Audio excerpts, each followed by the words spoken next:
শুক্রবার রাজশাহীতে মৌসুমী সর্বনিম্ন তাপমাত্রা রেকর্ড করা হয়েছে ৯.৭ ডিগ্রি সেলসিয়াস।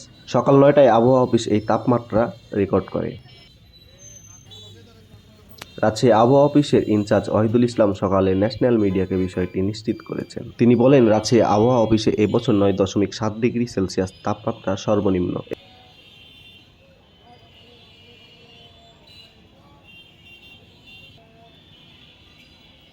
এছাড়া সারা দেশের মধ্যে আজকে সর্বনিম্ন তাপমাত্রা পঞ্চগড়ে তেঁতুলিয়ায় সকাল ৯টায় তেঁতুলিয়া আবহাওয়া অফিসে সর্বনিম্ন তাপমাত্রা রেকর্ড করা হয়েছে ৮.৪ ডিগ্রি সেলসিয়াস।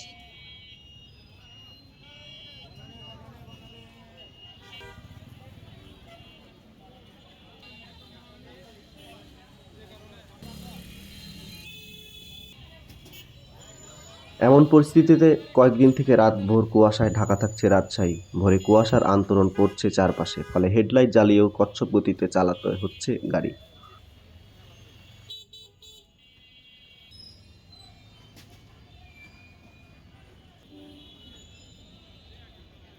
ঝিরঝির বৃষ্টির মতো রাতে পড়ছে কুয়াশা, ভিজছে রাস্তাঘাট, ঘাসের ডগায় জ্বলজ্বল করছে শিশির বিন্দু। দিনভর রোদ থাকলেও হিমেল হাওয়া যেন ফুল ফোটাচ্ছে মানুষের শরীরে।